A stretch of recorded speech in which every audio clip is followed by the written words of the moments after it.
Dios bendice mi obediencia y trabaja con mi orgullo.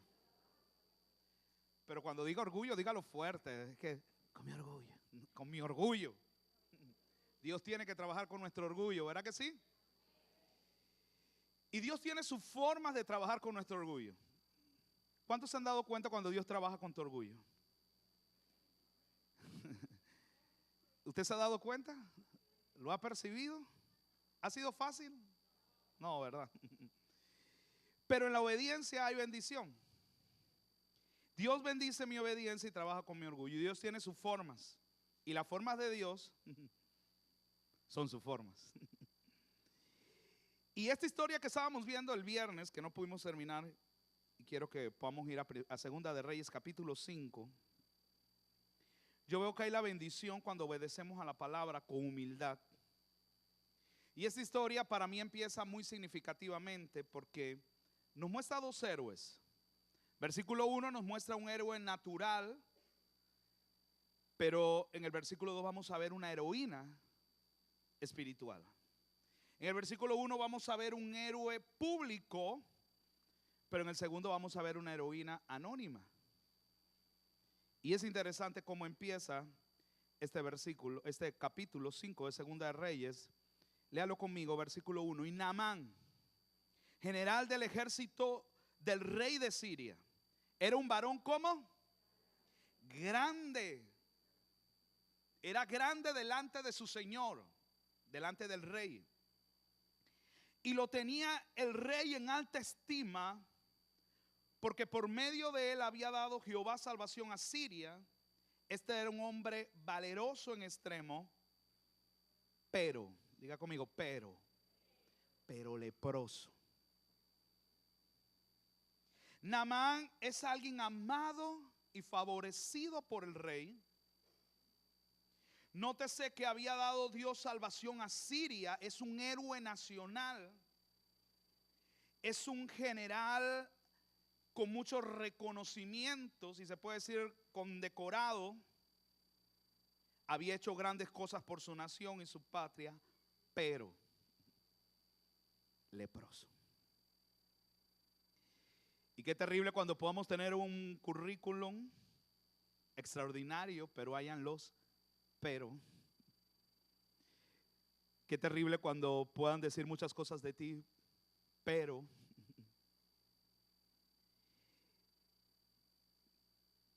Leproso. Y sencillamente para mí la lepra de Naamán es solo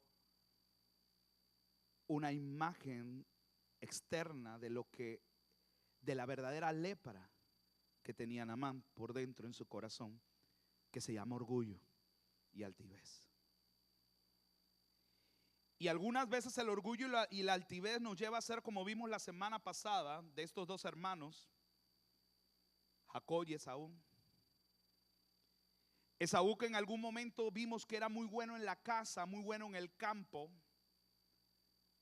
era muy buen deportista, vigoroso, y hablamos de que sin duda desde que Esaú nació era muy varonil, era el primogénito, pero era tan bueno y se consideraba tan bueno que él no necesitaba el título ni la bendición de la primogenitura. Y muchas veces el orgullo nos lleva a creer que por sí solos podemos hacer nuestras propias casas y traer nuestros propios trofeos y alcanzar las cosas sin ayuda de Dios, porque la primogenitura, lo más significativo era que la persona recibía la bendición de Dios. Y el orgullo nos lleva a pensar que con títulos, posesiones, dinero, solo necesitaríamos a Dios en los casos que yo no pueda solucionar. Y no es tan necesaria la bendición de Dios. Pareciera que Naamán todo lo tenía, pero ahora está enfermo. Y da la casualidad que Dios tiene métodos y formas para muchas veces llevarnos a la humillación, y una es cuando pasamos grandes problemas en nuestras vidas. De hecho, yo estoy seguro que muchos de los que estamos hoy aquí esta mañana vinimos a Dios porque nos sucedieron cosas muy fuertes, o una enfermedad o un problema financiero o alguna situación familiar donde nos dimos cuenta que no éramos tan buenos y que necesitábamos al Creador en nuestras vidas. A veces uno escucha decir la gente, tal persona es tan buena, solo le falta a Dios. No, le falta todo. Si le falta a Dios. ¿Y qué pasa con el orgullo? El orgullo nos lleva a perder la imagen. ¿Cómo fuimos creados? Imagen y semejanza de Dios. Pero el orgullo en nosotros nos lleva a perder la imagen y la capacidad de conexión con Dios y dependencia con Dios, que fue lo que ocurrió en el huerto del Edén. Porque precisamente el orgullo surge con Satanás cuando dice, si yo fuera semejante al Altísimo, si yo pudiera sentarme en su lugar, las cosas serían diferentes. El orgullo vino sobre el corazón y el orgullo está de la mano con la ambición, la altivez. Y cuando el orgullo toca la puerta de nuestras vidas, creemos que podemos solos. Pero cuando hay un plan de Dios y un propósito a nuestras vidas, Dios sabe cómo tratar con nosotros.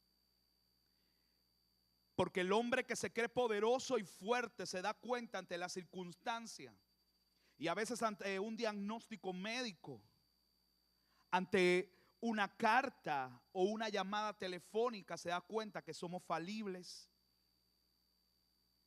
y que somos como aquellas vasijas de barro que dice la Biblia, que nos quebramos.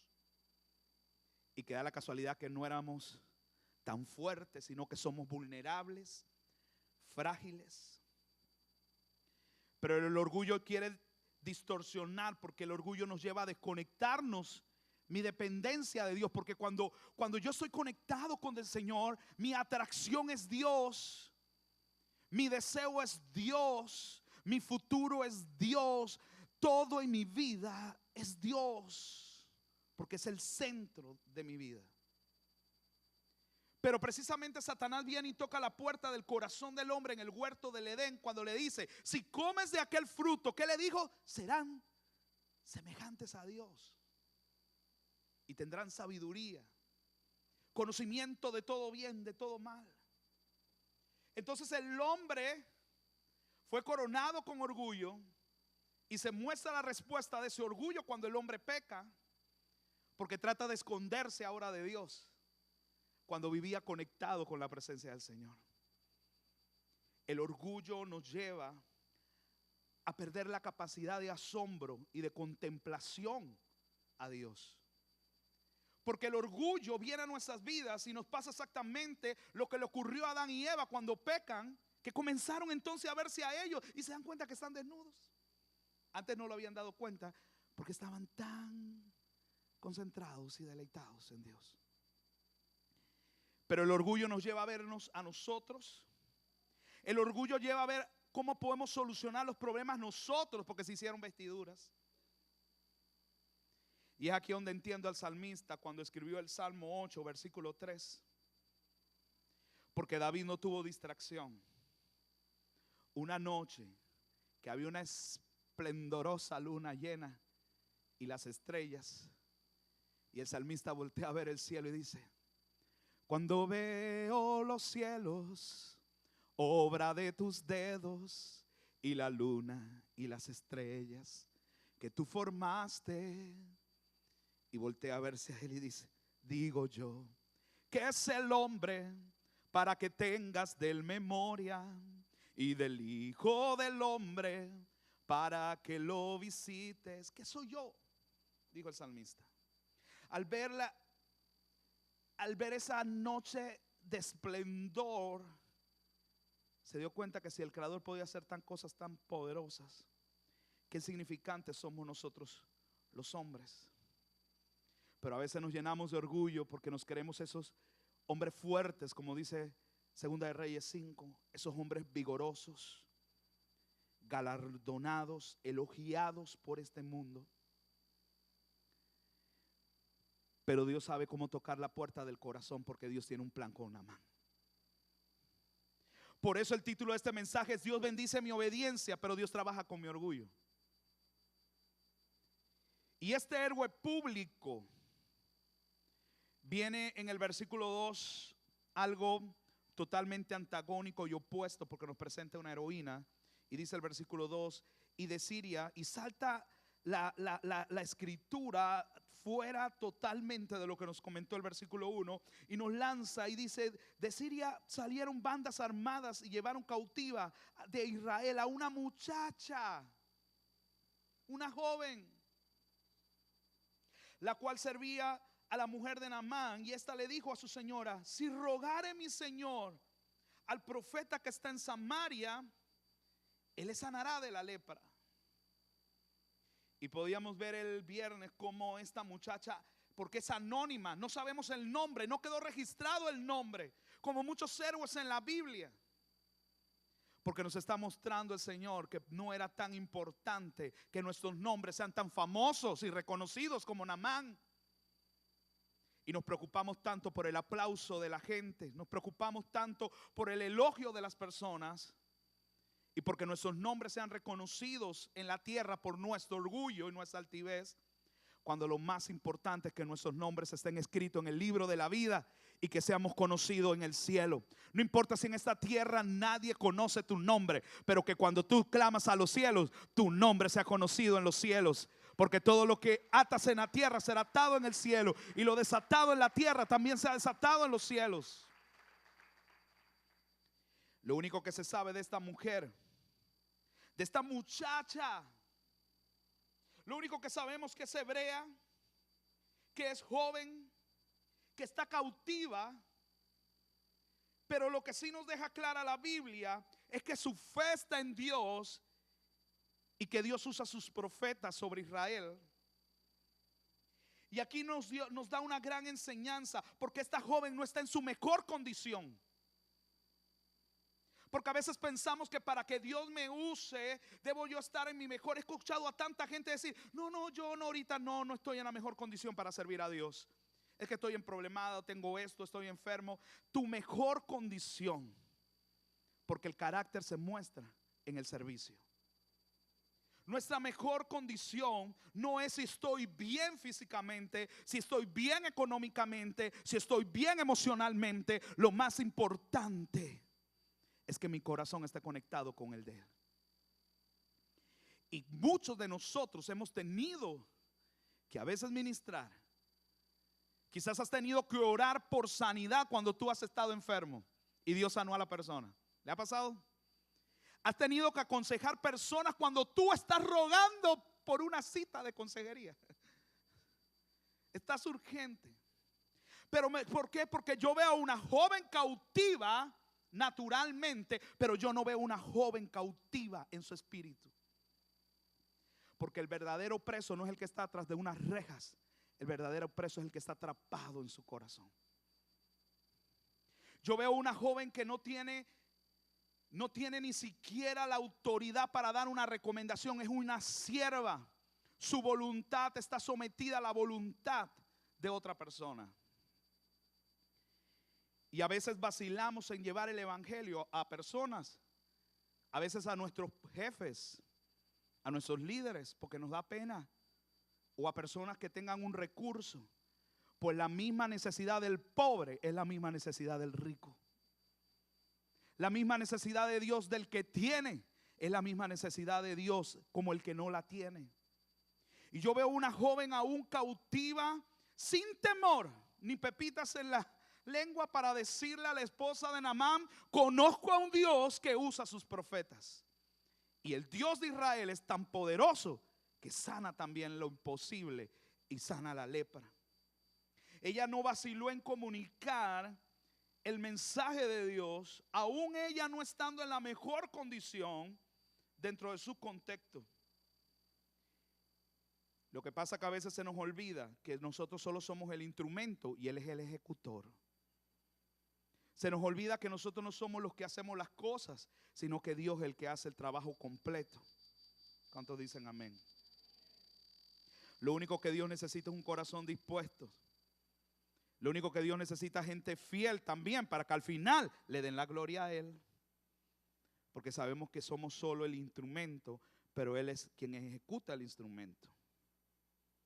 Versículo 4. Entonces, entrando Naamán a su señor, entró donde el rey y le relató al rey diciendo: así y así y así dice una joven que está en mi casa cautiva, le contó a mi esposa y ella me contó a mí, y ella me ha dicho esto, esta muchacha que es de la tierra de Israel, que hay una oportunidad y que el Dios de Israel puede sanarme a través de sus profetas.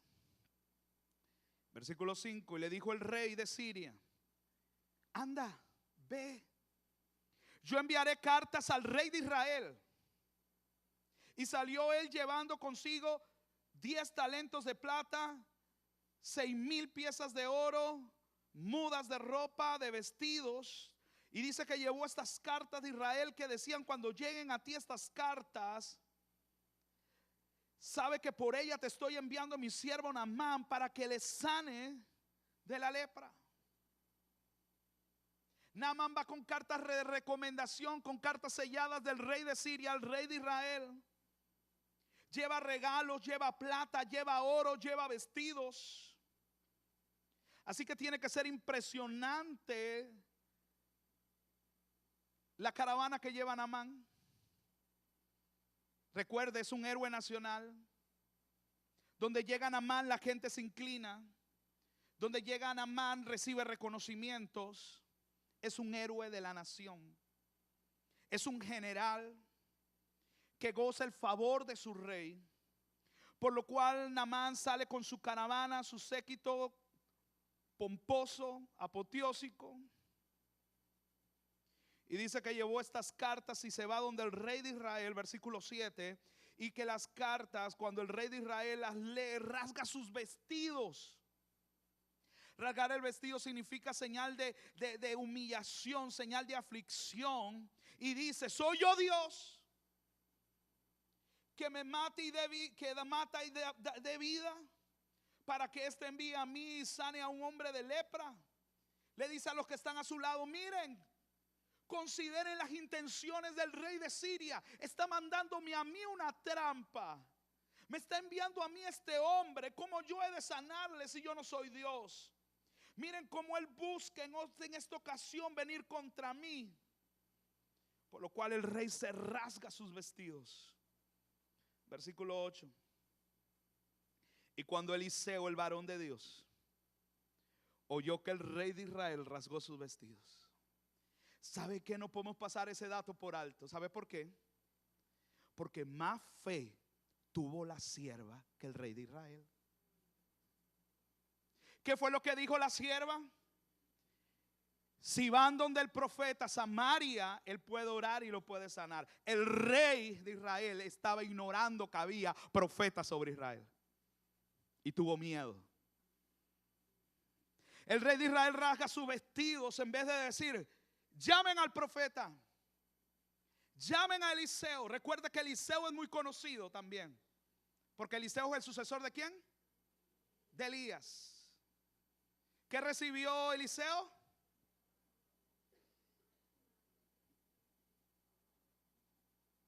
Y recibió esa doble porción. Y la gente sabe que Eliseo es profeta de Dios, pero parece que el rey de Israel lo ignora.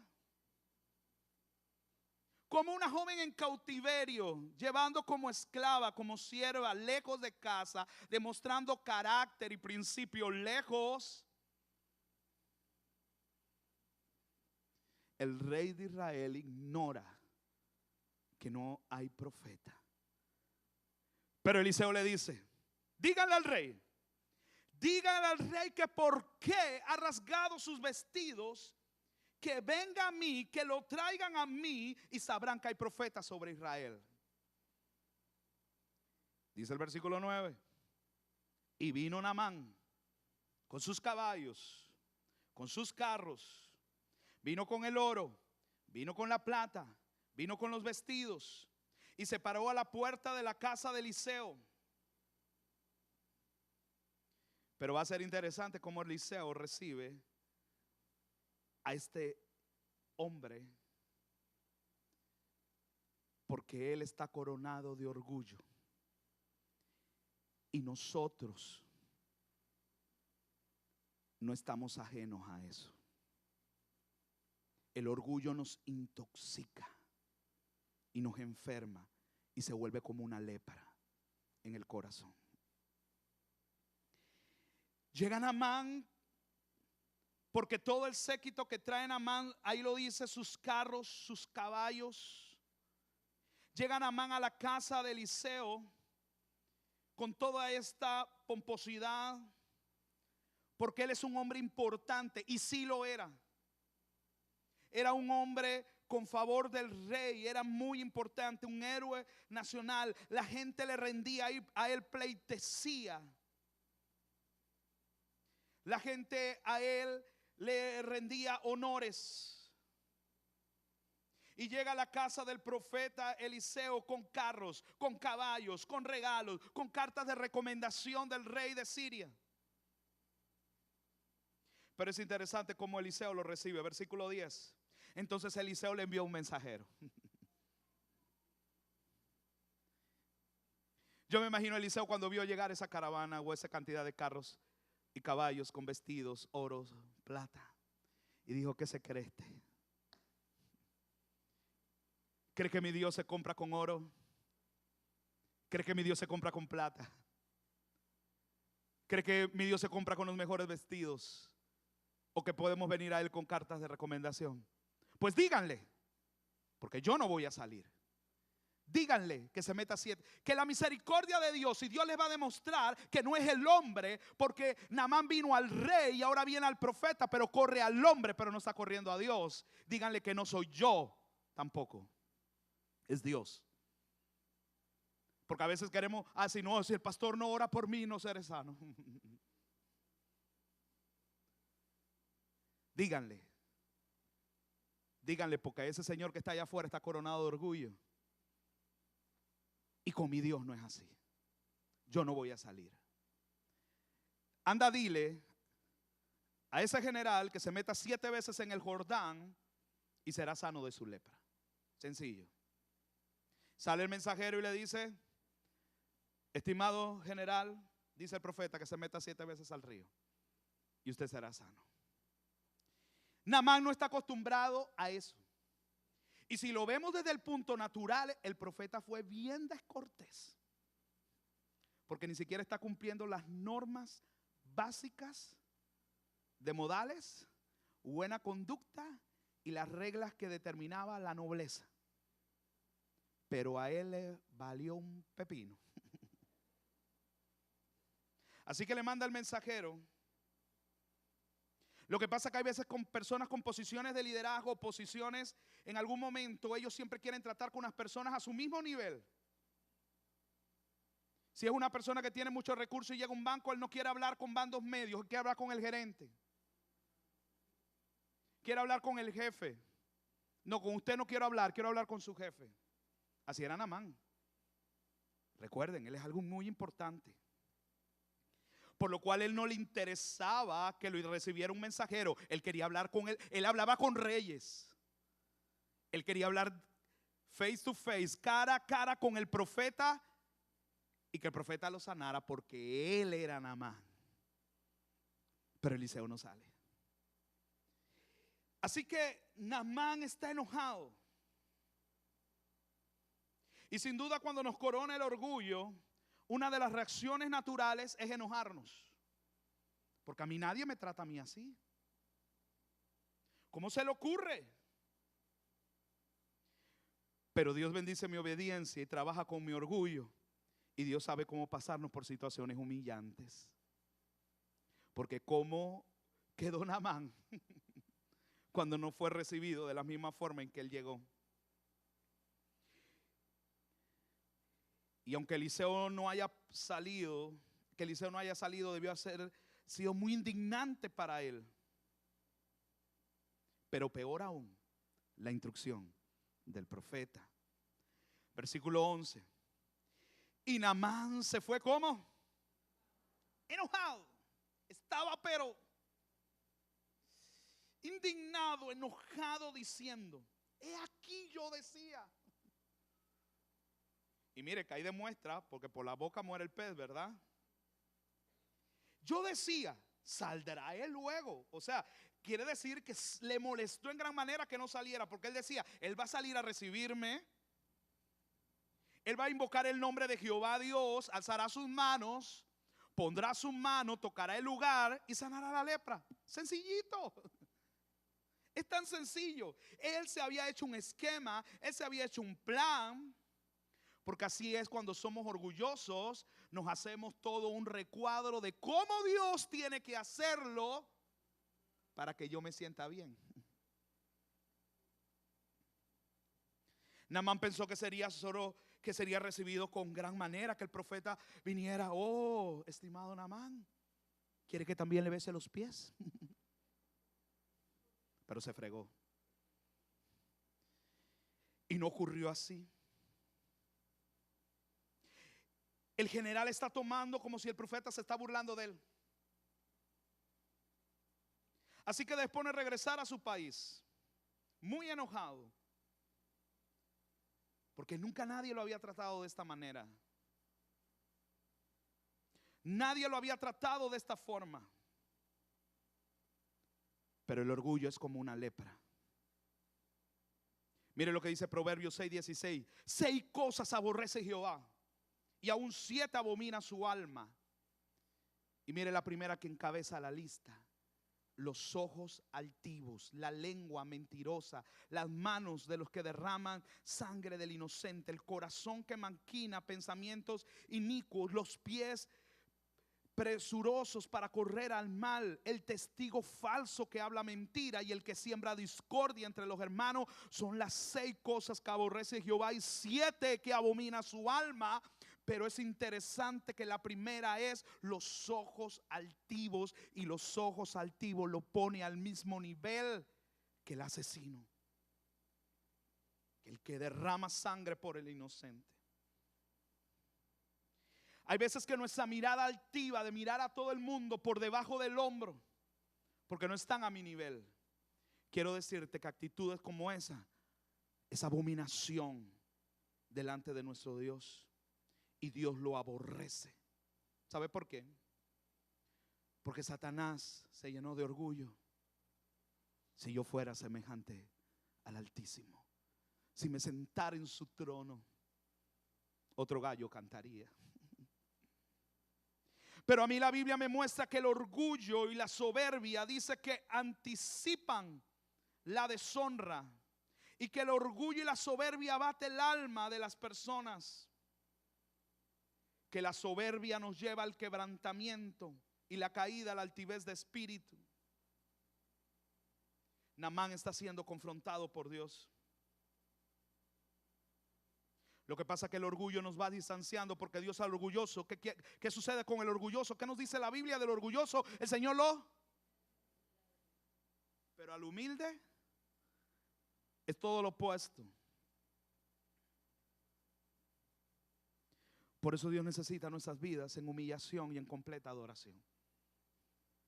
¿Sabe que la primera vez que la Biblia habla de adoración y se utiliza la palabra adoración, ¿sabe cuándo fue?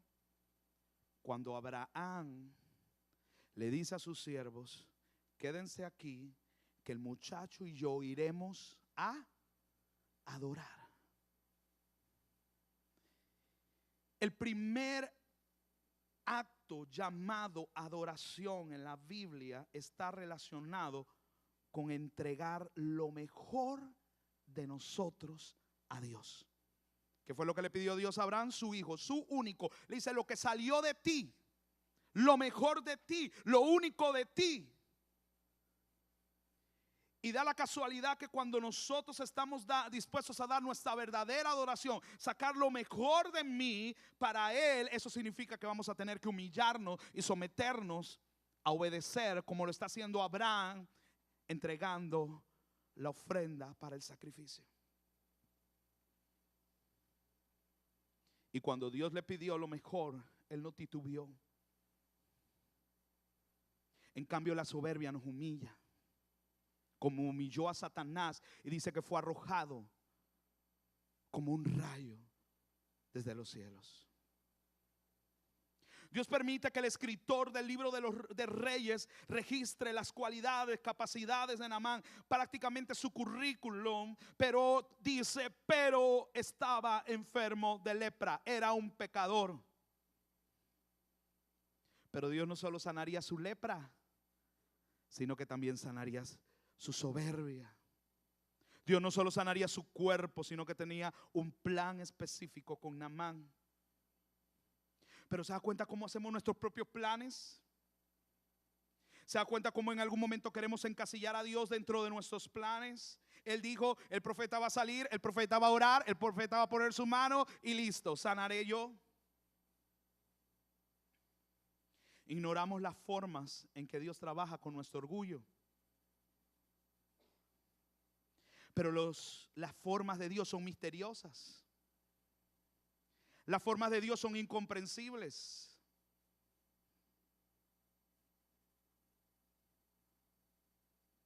Pero queremos que las cosas sean a nuestra manera, a nuestra conveniencia. Pero no podemos encasillar a Dios. ¿Sabe por qué? Porque Él es sobrenatural. Él es creativo. Él es activo. Él es dinámico. Es renovador. Hace cosas nuevas. Y a veces estamos esperando en lo extraordinario. Estamos esperando algo más allá de lo que imaginamos. Y de repente viene como un silbido apacible. Elías estaba esperando el terremoto, el fuego. Pero Dios vino como un silbido apacible. Hay veces que las formas misteriosas de Dios son tan sencillas. No era complicado lo que tenía que hacer el general. Meterse 7 veces y sería sano. Entonces mire lo que dice. Mire cómo el razonamiento humano, cómo no entendemos el plan de Dios, cómo no, nos encasillamos y nos enojamos. Porque Dios no lo está haciendo a la forma que yo pensé, sino que lo está haciendo a su manera. Y mire lo que dice el general, versículo 12. Habana y Farfar, ríos de Damasco, ¿no son mejores que esto? ¿No son mejores que estas aguas de Israel? Si me lavara en ellos, ¿no seré yo más limpio? ¿No seré también limpio si me baño en Farfar, en Habana? Y se volvió ¿cómo? Enojado. Está muy enojado. ¿Sabe que lo que él está diciendo ahí es verdad? No es que esté fanfarroneando de sus ríos, pero los ríos de Damasco eran más limpios, más hermosos, parecían paraísos. Investigando sobre esto dice que aún eran como musicales, porque sus piedras, cuando el agua corría en medio de sus piedras, producían un sonido hermoso, relajador. Entonces está diciendo Naamán, ¿no es mejor que yo me vaya allá a estos ríos y me relaje yo con el sonido, con esas aguas limpias, a meterme en ese río Jordán lodoso, lleno de barro? ¿Cómo va a ser esta cosa mejor que mis ríos? ¿Qué le pasa a este profeta? Así que Naamán iba refunfuñando, enojado. Mas uno de sus criados se le acerca y le dice: Padre mío, Señor mío, si el profeta te hubiera mandado una gran cosa, no lo hubieras hecho.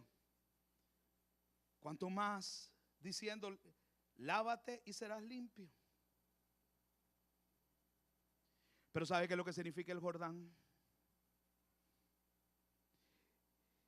El Jordán es algo antagónico a Farfar.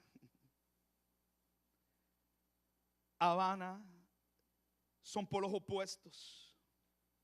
Pero aquí también hay una enseñanza espiritual y estrechamente relacionada. Porque Dios bendice la obediencia y trata con el orgullo. Porque el Jordán era un río público. Porque el Jordán representa una afrenta pública, una humillación. Era exponerse. Era despreciable para Naamán. Así que ¿sabe con qué se relaciona el río Jordán? Con la cruz. La cruz de Cristo. Muchos no quieren la cruz. De hecho, la cruz era símbolo de vergüenza. La cruz era símbolo de humillación, símbolo de menosprecio. Y hay muchos que hoy prefieren sus propios ríos y sus propias fuentes antes que ir al lugar de la humillación, de la vergüenza y de pasar el ridículo. Por eso el Señor en Marcos 8:34 le dijo: si alguno de ustedes quiere venir en pos de mí, niéguense a ustedes, tomen la cruz y entonces síganme. Algunos quieren solo seguir a Dios, pero no quieren negarse y no quieren llevar la cruz, porque la cruz significa vergüenza. La cruz significa confrontación. Y el problema es que yo no puedo ir a la cruz con mis recomendaciones. Yo no puedo ir a la cruz con mis dones, mis talentos, mis posiciones, con mi dinero, con mi influencia o por amiguismo. La cruz representa el lugar de la vergüenza. Y muchos no quieren ir a la cruz y le evaden. Y sencillamente se vuelven enemigos de la cruz de Cristo. Prefieren hacer algo importante antes que la cruz. Por eso se me quedó grabado mucho el versículo con que terminamos la semana pasada. Dice Filipenses 3:18 y versículo 19. Filipenses 3:18. Porque por ahí andan muchos. Dígale que está a su lado: por ahí andan muchos. Pero hágale así con su mano: por ahí andan muchos. Ahora hágale a los que están por ahí andan muchos. Por ahí andan muchos, de los cuales os dicen muchas veces, ahora, lo digo llorando, que son enemigos de Cristo. ¿Quiénes son enemigos de Cristo? Lo deja muy claro el versículo 19. Aquellos que van tras su perdición, cuyo su Dios es su vientre, sus deseos. Donde nos comportamos como bestias, yendo tras el instinto, como lo hizo Esaú. Pero no nos comportamos como hijos de Dios bajo principios. El hombre y la mujer no actúa por instinto, sino debe actuar por principios. Y cuya gloria es su vergüenza. ¿Por qué?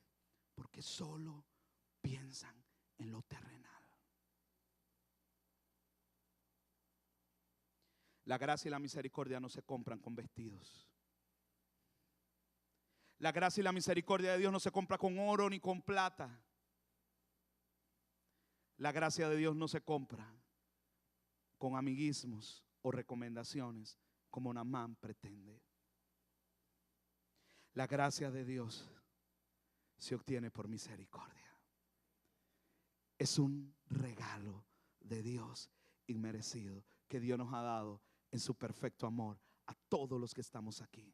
No es por lo que podamos hacer, es porque Él te amó y tiene gran misericordia por tu vida y tiene planes y propósitos que se cumplirán.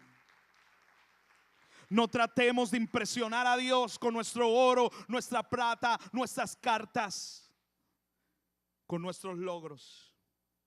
Sencillamente Dios te ama y te da por gracia. Por eso no creo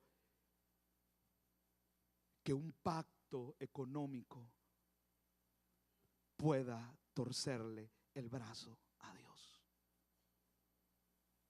No creo que por más dinero que pueda yo pactar, si Dios me sana, como lo va a hacer con Naamán, es cuando doblego mi orgullo y sencillamente digo: he aquí la ofrenda, he aquí el sacrificio. Haz conmigo como quieras hacer. En la obediencia hay bendición. Y no importa a quién Dios use a tu alrededor, porque Dios usó nuevamente a otro siervo y le dice: mi Señor, mi Rey, mi general, mi jefe, como quiera llamarlo. Si el profeta te hubiera dicho: haz una cosa muy difícil, tú lo hubieras hecho. Te está pidiendo solo algo sencillo. Hazlo.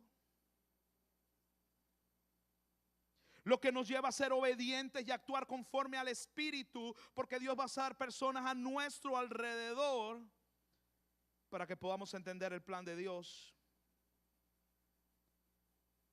Porque el plan de Dios no es con lógica ni con pensamientos, porque dice que sus pensamientos no son nuestros pensamientos.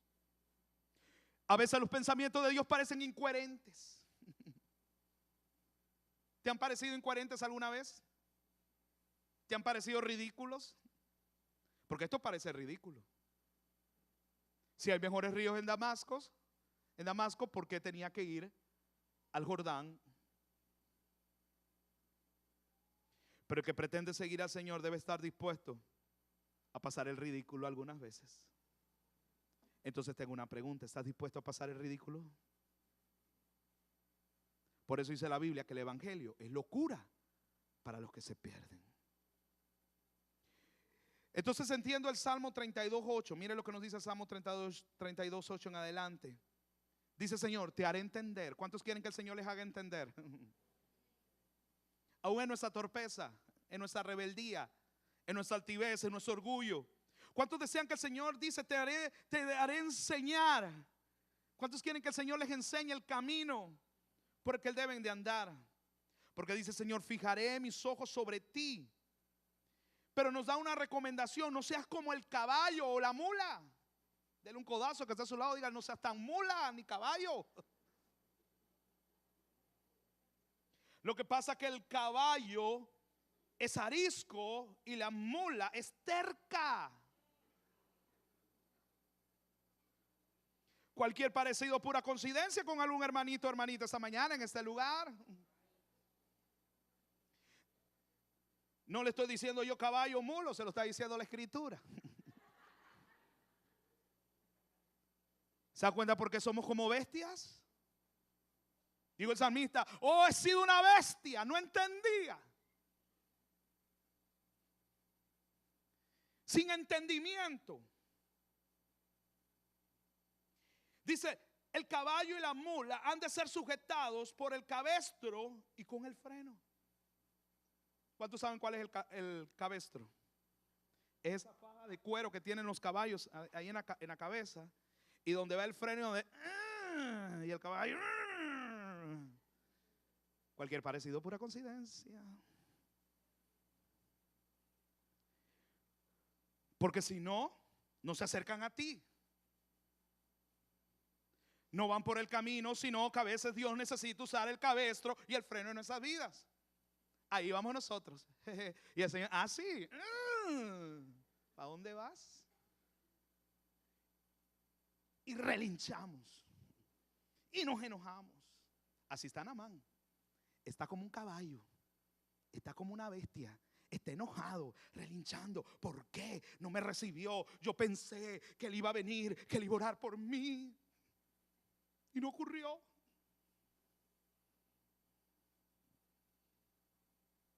Pero mire lo que dice el versículo 10 de Salmo 32.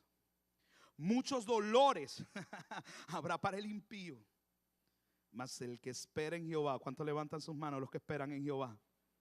Dice la Biblia: les rodea la misericordia. Alegraos, alegraos, gozaos los justos, y canten con júbilo todos vosotros los rectos de corazón.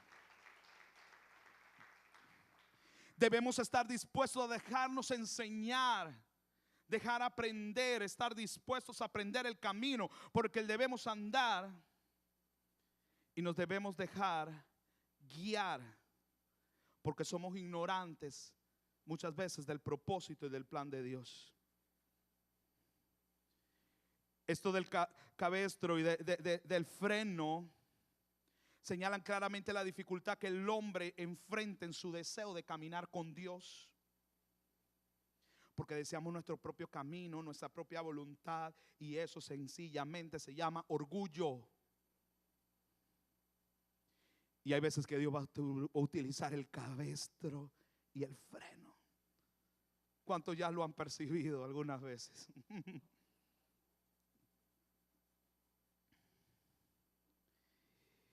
Y sigue diciendo, vamos ahí a Segunda de Reyes.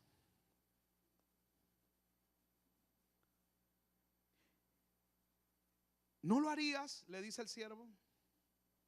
¿Cuánto más diciendo, lávate y serás limpio? Entonces dice que descendió y se zambulló. Sí, en el río lodoso, lleno de barro. En el Jordán, en el lugar de la vergüenza, el lugar del menosprecio. Conforme a la palabra del varón de Dios, y su carne se volvió. ¿Qué dice ahí? Dígalo fuerte. ¿Qué dice ahí la palabra? ¿Cómo se volvió su carne? Se volvió como la carne de un niño. Más de 4 mujeres aquí desearían eso. Sin botox, sin cirugía, colágeno. Gloria al Señor. Y algunos hombres también, ¿verdad? Algunos, pasados los 40 y 50, desearían volver a tener la piel como la del bebé. Pero se ha ido arrugando. Pero aquí yo veo tanta misericordia de Dios. ¿Sabe qué es lo más hermoso aquí? ¿Cómo termina esto? No solo lo sana, sino que lo renueva. Y eso es lo que Dios hace por ti y por mí. No solo me sana, no solo me perdona, sino que Él me hace una nueva criatura. Aleluya. Hace una renovación total y por eso nos rejuvenece y pasamos el proceso de Dios. Dale ese aplauso más fuerte al Señor. Por eso cantamos ahorita. Y me levantaré como las águilas por el poder de tu amor. Porque las águilas se renuevan. Dios no solo sana la lepra de Naamán, sino que también sanó su incredulidad.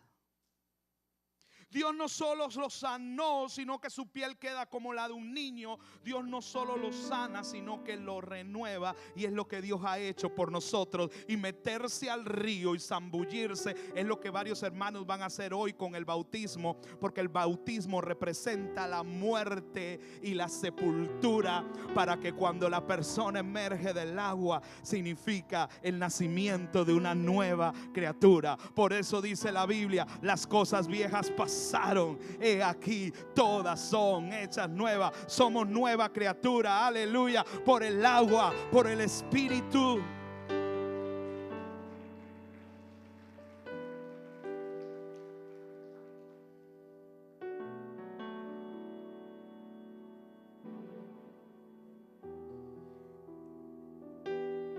Dios quiere trabajar con nuestro orgullo. ¿Sabe por qué? Porque el orgullo está relacionado a nuestras decisiones. Está relacionado con nuestra conducta, donde tenemos que doblegarnos a nosotros mismos y nuestros deseos. Y regularmente cuando nos encontramos en un callejón sin salida, en un túnel oscuro, Él se vuelve la luz al final del camino. Y cuando los hombres dicen no, Dios dice sí.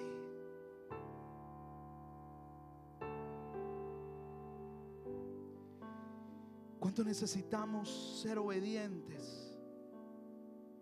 Y a través de la obediencia Dios se va a trabajar con nuestro orgullo. Esto es como los padres con sus hijos. Muchachos que están acá, cuando sus padres les aconsejan, obedezcan, porque es un mandamiento con promesa. Y créanme que al transcurrir los años ustedes se darán cuenta que tenían razón. Así es Dios con nosotros. A veces somos inmaduros, niños, adolescentes, que cuando Dios quiere trabajar en nuestra obediencia, nos comportamos como caballos y como mulas. Pero luego con el tiempo entendemos que Dios tenía un plan y un propósito, así como también lo tenía con Naamán. Así que cuando obedecemos experimentamos la mano de Dios que va a renovar nuestras vidas. Y Dios va a usar personas a tu alrededor que van a ser los instrumentos para que Dios trabaje en la obediencia y trabaje con tu orgullo. Y gente a tu alrededor se va a volver como una lija de estorbo, porque no va a ser como tú pensabas, sino como Dios quiere trabajar con tu vida. Entonces quiero concluir esta mañana con estas preguntas. Preguntas que usted le va a tener que hacer al Señor. Y voy a pedirle se pongan de pie, sobre sus pies, por favor. Cierre sus ojos, solo para conectarse con Él.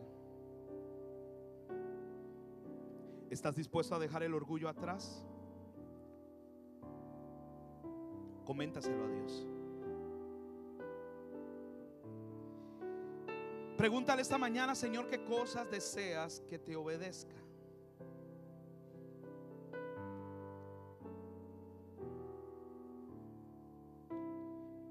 ¿Qué quieres tratar conmigo, Señor? Ayúdame a entender y enséñame. No quiero ser una bestia, quiero ser hijo. Quiero ser hija.